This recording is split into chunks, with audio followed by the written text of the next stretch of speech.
अस्सलाम वालेकुम दोस्तों, जेंडर स्टडी के लेक्चर नंबर 7 के साथ जेंडर स्टडी के कोर्स के साथ हाजिर हैं हम। ठीक है, तो जैसे पिछले लेक्चर आपको मैंने बताया था लेक्चर नंबर 6 में कि जेंडर एंड डेवलपमेंट के अंदर जो हमारे सब हेडिंग्स है ये, ठीक है, इसके अंदर हमने विड वेड और गैड की बात की थी, और जो ग्लोबलाइजेशन है जेंडर था, आपको मैंने पिछले लेक्चर में कहा था कि इसके ऊपर हम एक अलग लेक्चर बनाएंगे। ठीक है, तो आज हम इंशाल्लाह बात करते हैं कि ग्लोबलाइजेशन और जेंडर का आपस में क्या रिलेशन है।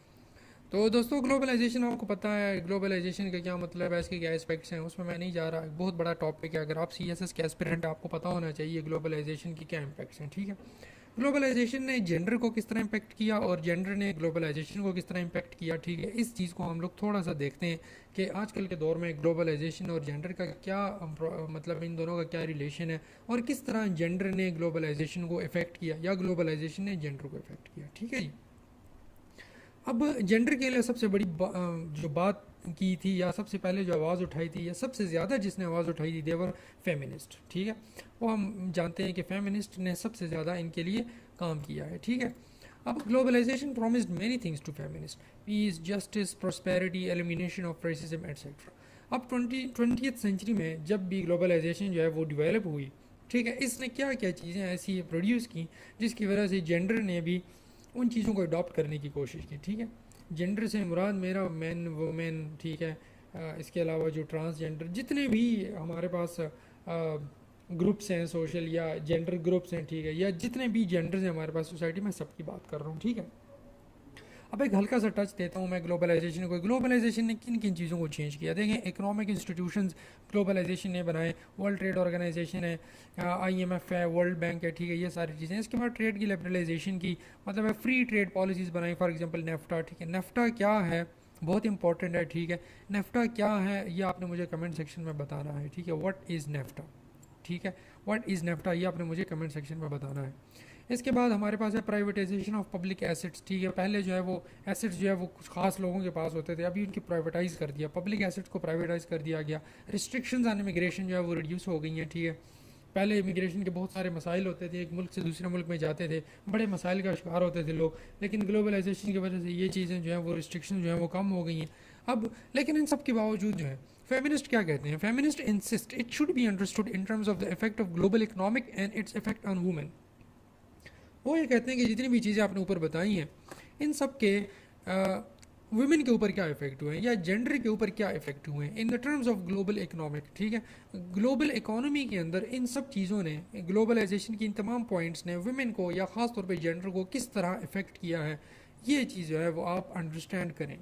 ठीक है, आप किस तरह अंडरस्टैंड करते हैं या इन्होंने क्या क्या पॉइंट बताए या ग्लोबलाइजेशन ने क्या किया, let us have a look on them.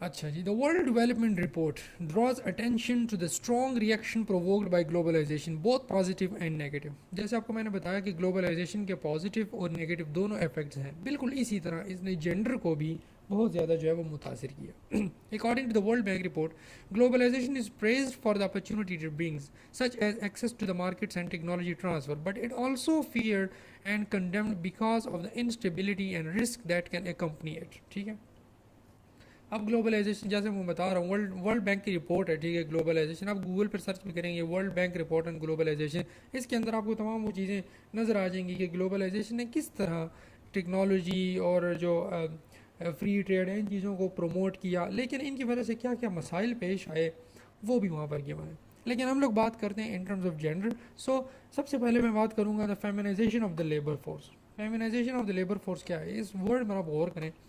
Feminisation something related to female of the labour force. What is labour force? Labour force वो फोर्स होती है किसी कंट्री की कि जिसमें लोग जो हैं वो स्किल्ड वर्कर होते हैं। ठीक है, for example if you are an engineer or if you are a doctor or if you are any professional degree holder or you have a skill and you migrate to another country, so you will be considered as a workforce for your country in that country। ठीक है, आसान अल्फाज में पाकिस्तान के अंदर बहुत सारे लोग जो हैं जो स्किल्ड वर्कर हैं वो यूएई में या सऊदी अरब में काम करते हैं। सो this is actually the labour force, they work for their country. वो वहाँ पर पैसा कमाते हैं उस कंट्री में और वो पैसा वापस अपने मुल्क में बेचते हैं। ठीक है, so they are consider as labour force. ठीक है, they are actually a force for their own country, ये मतलब है लेबर फोर्स का। ठीक है, तो feminisation of the labour force का मतलब ये हुआ कि लेबर फोर्स के अंदर फीमेल बहुत ज़्यादा आ गई हैं, तो they are consider as assets for their country. ठीक है, In the past 20 years, as we have seen, more and more women have entered the paid workforce. By and large, the proportion of female workers has increased in different sectors of the economy. Beyond household-based production, this trend is directly related to globalization. देखें, पहले क्या होता था, women जो थी वो इतना काम नहीं थी करती, ठीक है, वो मतलब है ज़्यादा फैक्ट्रीज़ के अंदर या जो है वो मुख्तलिफ सेक्टर्स ऑफ सोसाइटी के अंदर काम नहीं थी करती, लेकिन जैसे पिछले 20 सालों में हमने देखा बहुत सारी वीमेन जो है आजकल almost every sector of the economy के अंदर जो वीमेन है वो काम करती हैं.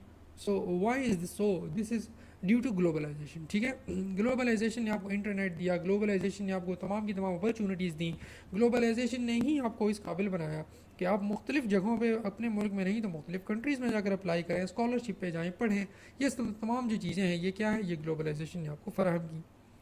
इसके अलावा the feminisation of migration, according to Mary Hawksworth, ये जो भी है, ठीक है, इन्होंने एक आर्टिकल लिखा है 2006 में, सम 60 million women drawn predominantly from poor nation constitute a mobile labor force criss crossing the globe in search of livelihood. ठीक है, ये जो मोहतरमा है इन्होंने अपनी रिसर्च के अंदर, ठीक है, ये जहाँ पर आपको मैं बता रहा हूँ, ये 2006 में का पेपर था, इन्होंने ये लिखा कि 60 मिलियन वुमेन जो हैं वो क्रॉस करती हैं अपने बॉर्डर को, मतलब है दूसरे कंट्रीज़ के अंदर जाती हैं, and they work as a mobile labour force for their country. इसका मतलब क्या हुआ?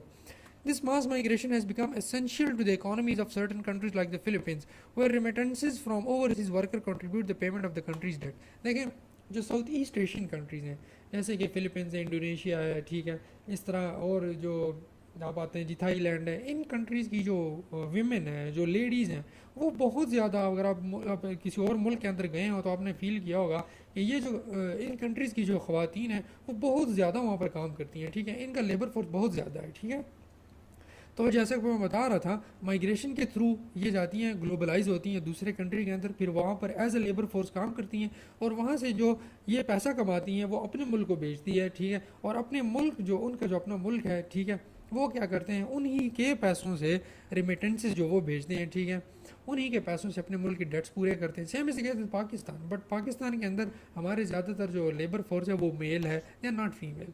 बट कुछ कंट्रीज ऐसे हैं जैसे फ़िलिपींस, जो आप वियतनाम, ठीक है, इसके अलावा जो साउथ ईस्ट एशियन कंट्रीज़ हैं इनसे बहुत ज़्यादा ख़वातीन दूसरे कंट्रीज़ में आकर काम करती हैं एज ए लेबर फोर्स. ठीक है, तो ये चीज़ ग्लोबलाइजेशन ने दी. ठीक है, तो अगर जनरली इस बात को देखा जाए कि इस क्वेश्चन को आपने किस तरह टैकल करना है, ग्लोबलाइजेशन में किस तरह जेंडर का किरदार है या मोस्टली ख़वातीन का क्या किरदार है, उसके ऊपर आप बात करेंगे. सबसे पहले आप जाएंगे पॉलिटिकल स्ट्रक्चर में, आप देखें इंटरनेशनली पॉलिटिकल चीज़ों ने किस तरह मतलब है ग्लोबल पॉलिटिक्स के अंदर वुमेन ने क्या किरदार अदा किया.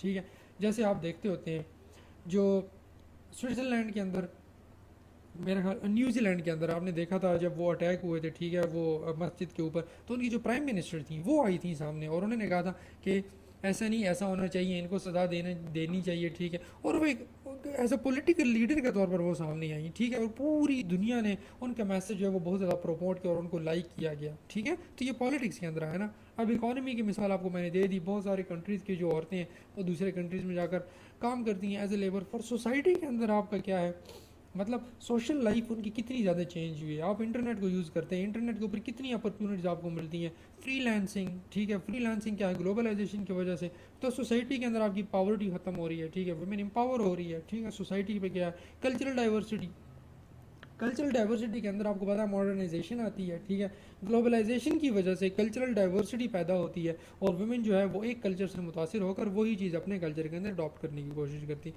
और इस तरह मुख्तलिफ चीज़ों को आप लेकर इस क्वेश्चन को हल कर सकते हैं. आई होप आपको क्लियर हो गया होगा ग्लोबलाइजेशन और जेंडर का क्या रिलेशन और किस तरह इस क्वेश्चन को हल करना है. Well, in the end I always tell all of my friends, अगर जिनको नहीं पता और वो ये कहते हैं हमें लेक्चर्स नहीं मिलते, ठीक है दोस्तों, आपने करना ये है, अगर आप लैपटॉप यूज़ करते हैं, आप जब हमारे चैनल को विजिट करते हैं by default home tab select होती है. ठीक है, आपने करना क्या है, वहाँ पर प्लेलिस्ट का ऑप्शन देखना है और प्लेलिस्ट के अंदर आपको तमाम के तमाम सब्जेक्ट्स की प्लेलिस्ट नजर आएगी. फॉर एग्जांपल आपके सामने पॉलिटिकल साइंस की प्लेलिस्ट है. ठीक है, यहाँ पर इंग्लिश ऐसे है, सेम है, यहाँ पर आपको जेंडर स्टडीज़, इस्लामिक सब नजर आएंगे. आपने जो भी रिक्वायर्ड आपका सब्जेक्ट होगा उसको क्लिक करना है. जब क्लिक करेंगे आपको ये बता रहेगा पॉलिटिकल साइंस के अंदर 14 वीडियोज़ हैं. ठीक है, पॉलिटिकल साइंस पास्ट पेपर के अंदर 7 वीडियोज़ हैं. ये पुरानी पिक्चर है, तो आपने वहाँ पर जब क्लिक करते हैं ना तो उसकी तमाम की तमाम वीडियोज़ आपके सामने आ जाती हैं. तो जब भी आप हमारे चैनल पे जाएं आप प्लेलिस्ट के ऊपर जाएं और वहाँ से तमाम वीडियोज़ प्ले किया करें. अगर आप मोबाइल यूज़ कर रहे हैं तो मोबाइल पर भी आपको बिल्कुल यही चीज़ सामने आती है. ठीक है दोस्तों, नेक्स्ट लेक्चर तक मुझे इजाज़त दीजिए, इंशाल्लाह फिर मुलाकात होती है। अल्लाह हाफ़िज़।